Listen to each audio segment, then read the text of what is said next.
আমাদের পূর্বপুরুষদের উপর অত্যাচার হয়েছে, মন্দির ভাঙা হয়েছে, গোয়ালের গরু নিয়ে যাওয়া হয়েছে, পুকুরের মাছ চুরি করা হয়েছে, ফসল জ্বালিয়ে দেওয়া হয়েছে, বাড়িতে আগুন দেওয়া হয়েছে, দিনের বেলা আমাদের মা বোনেদেরকে রেপ করা হয়েছে, ধর্ষণ করা হয়েছে। এক কাপড়ে পালিয়ে এসেছিল আমাদের মা বোনেরা, দিনের পর দিন আক্রমণ হয়েছে। ওখানকার উগ্রপন্থী মুসলমানরা বাড়িতে আগুন ধরিয়েছে। মায়েরা ডিসেম্বরের ঠান্ডার মধ্যে পুকুরে ঝাঁপ দিয়েছেন, গোটা দিন পুকুরে কচুরি পানার মধ্যে গলা জলে দাঁড়িয়ে থেকেছেন। কেন? যদি দেখতে পাই তুলে নিয়ে যাবার, তাকে খুঁজে পাওয়া যাবে না। গোটা দিন সেই ঠান্ডার মধ্যে থাকার পরে যখন সন্ধ্যা হয়েছে, এক কাপড়ে উঠে এসছে, বলুন চলুন এখানে আর থাকা যাবে না, খুলে দেবো তাকে। দু চারটা জামা কাপড় যা ছিল নিয়ে, একটু সোনা দানা, বাড়ি ছেড়ে বেরিয়ে এসছেন। কেউ বাড়িতে হেরিকেন জ্বালিয়ে দিয়ে এসছে, কেউ বাড়িতে রেডিও চালিয়ে দিয়ে এসছে, যেতে বুঝতে না পারে পাড়ার লোক যে পালিয়ে যাচ্ছে হিন্দুস্তানে। কিন্তু শান্তিতে কেউ আসতে পারেনি। যেই বর্ডারে এসেছেন, বাংলাদেশ ভারতবর্ষের বর্ডারে বিডিআর, বাংলাদেশের বর্ডার ফোর্স ছিল, তারা আটকেছে। বলে কর্তা কই যান? আমাদের লোকেরা চুপচাপ, বাপ কাকা ঠাকুরদা ঠাকুমা ভয়ে ভয়ে কি হবে কি জানি, হাতের থেকে পুটলি থেটে নিচে, জামা কাপড় টাকা পয়সা যা ছিল, টেকের থেকে সোনা গানা সব তুলে নিয়েছে। মা ঠাকুমা যেটুকু নিয়ে এসেছিলেন তাতেও শান্তি হয় নাই। কি বলেছে? চাচার বাড়ি তো অনেকদিন রইলেন, বাপের বাড়ি যাইতে আসেন, মাই আডারে দিয়া যান। কি বলেছে কিনা? বলেছে কিনা? যে উদ্বাস্তু পরিবারগুলো আছে, একবার মনে করুন মা ঠাকুরদা ঠাকুরদার সেই কথা, এই গল্প। এমন কোন পরিবার নেই যার সঙ্গে এই ঘটনা ঘটেনি, এমন কোন পরিবার নেই যে অক্ষত অবস্থায় এসছে। কেবল মা বোনের সম্মান আর নিজের পূর্বপুরুষের ধর্ম বাঁচাবার জন্য চলে এসে। তখন এই দুর্বুদ্ধিজীবীরা কোথায় ছিল?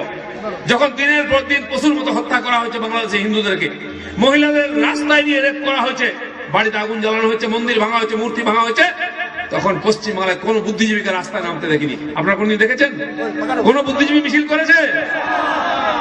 এই শয়তানরা আমাদের উপরে খায়, পরে বেঁচে থাকে আর আমাদের বিরোধিতা করে। এই যে সিপিএম, কংগ্রেস, টিএমসি, এরা দেশ ভাগকে সমর্থন করেছিল। এই টিএমসি তখন ছিল না, তখন কংগ্রেসের গর্বে ছিল, তারা তাকে সাপোর্ট করেছিল। আমাদের সবচেয়ে বড় নেতা গান্ধীজি বলেছেন, আমার মৃতদেহের উপরে দেশ ভাগ হবে। উনি বেঁচে থাকলেন, তাকে আমরা ছবিতে রেখে পুজো করি, কিন্তু দেশটা ভাগ হলো, আমাদের মতো লক্ষ লক্ষ পরিবার উদ্বাস্তু হয়ে এক কাপড়ে চলে আসতে হলো, মা বোনের সম্মান হারিয়ে। জ্যোতিবাবুর নেতৃত্বে ধর্মতলাতে সুরাবর্দির সঙ্গে সভা করলো।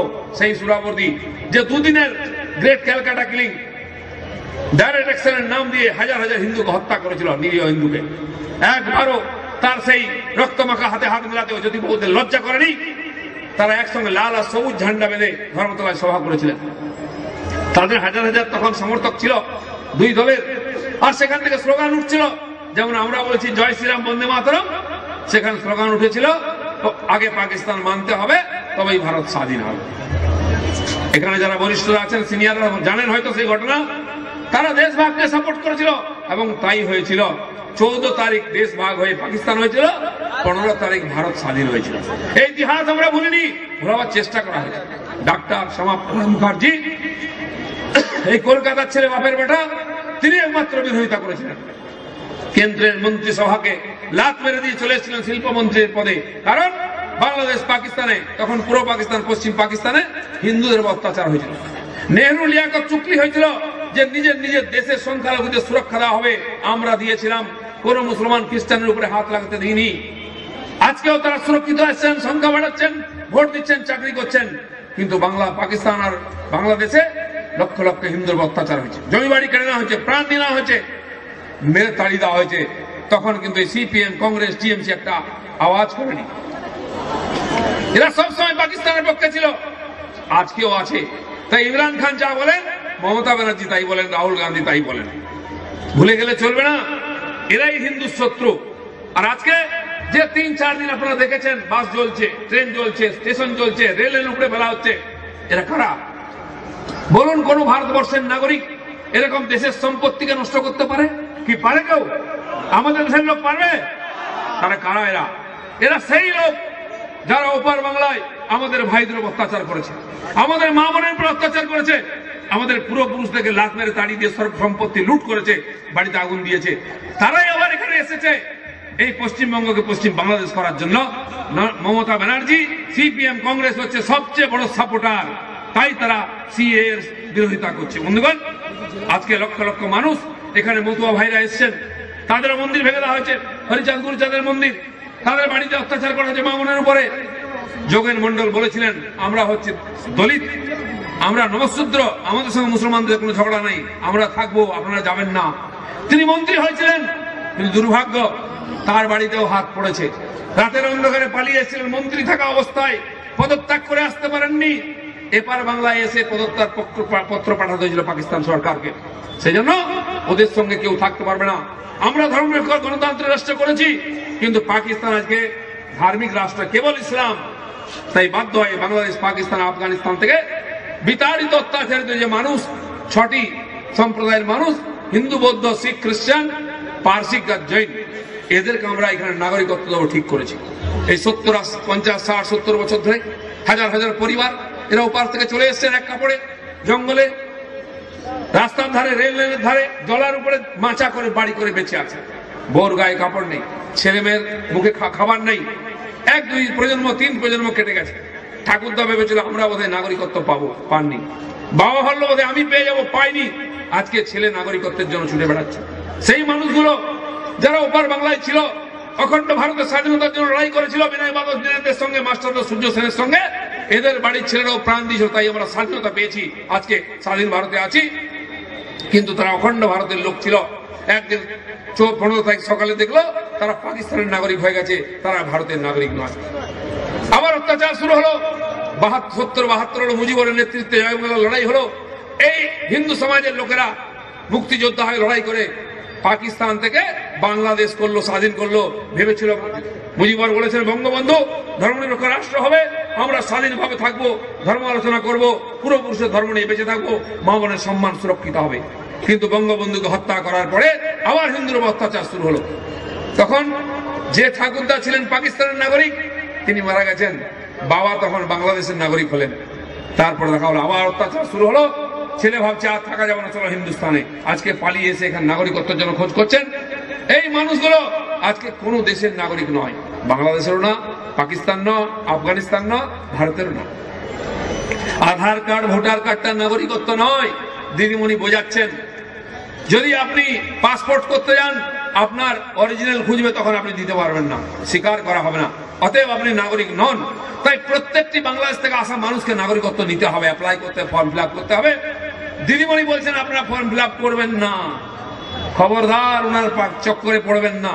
সেই ব্যবসায়ীদের জিজ্ঞেস করুন যারা জিএসটিতে রেজিস্ট্রেশন করেনি, পরে ফাইন দিয়েছিল। আবার বাঙালিকে বোকা বানাবার চেষ্টা করা হচ্ছে। তাই মোদিজি সময় দেবেন 3-4 মাস। সেই 3-4 মাসের মধ্যে নাগরিকত্ব সংশোধন আইনের অনুসারে আপনাকে ফর্ম ফিল আপ করতে হবে। কোনো ডকুমেন্ট লাগবে না। আপনি বলে দেবেন যে আমি অমুক তারিখ ভারতবর্ষে এসেছি, আমার বাবার নাম অমুক ছিল, আমি সাতক্ষীরার অমুক জায়গায় আমার বাড়ি ছিল, ঠিকানা। এটাই প্রামাণ্য দলিল, কোনো ডকুমেন্ট নাই, এস্টিমেট নাই, অ্যাটেস্টেড নয়।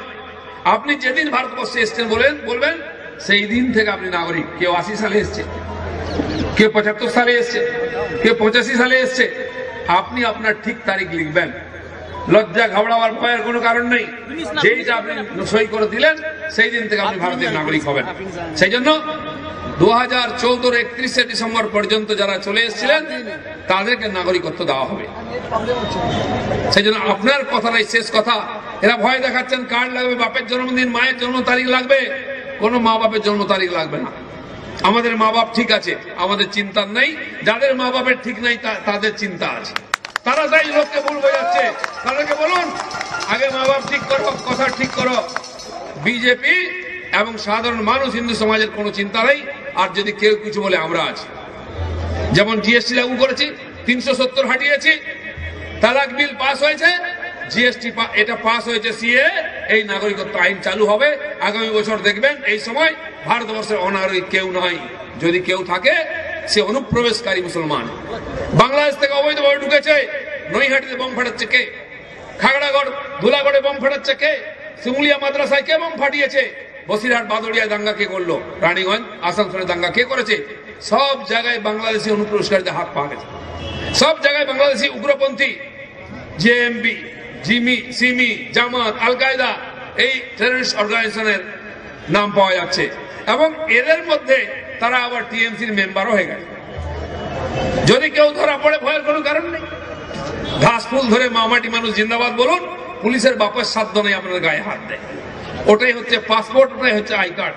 তাই বন্ধুগণ, আজকে আমরা এখানে নেমেছি এই কথাটা বলতে, যে উদ্বাস্তু হিন্দু বাঙালি শত শত এত বছর ধরে এখানে অত্যাচারিত হতে রয়েছে, তার নাগরিকত্বের কথা কেন বলেননি? গান্ধীজি বলেছেন নাগরিকত্ব দিতে হবে, প্যাটেল বলেছেন, কৃপালানি বলেছেন, কে বলেননি? মনমোহন সিং পর্যন্ত বলেছেন, কংগ্রেস বলেছে, সিপিএম বলেছে। আরে তোমাদের কোমরের দম নেই, তোমরা দিতে পারোনি। শ্যামাপ্রসাদ বলে গেছেন তার যোগ্য উত্তরসূরি নরেন্দ্র মোদীর কোমরের জোর আছে, 56 ইঞ্চি ছাতি আছে, তাই সে দেখিয়ে দিচ্ছে করে। আর তোমরা বিরোধিতা করছো, কার বিরোধিতা করছো? মোদীর বিরোধিতা করছো, বিজেপির বিরোধিতা করছো, না উদ্বাস্তু বাঙালি হিন্দু সমাজের বিরোধিতা করছো?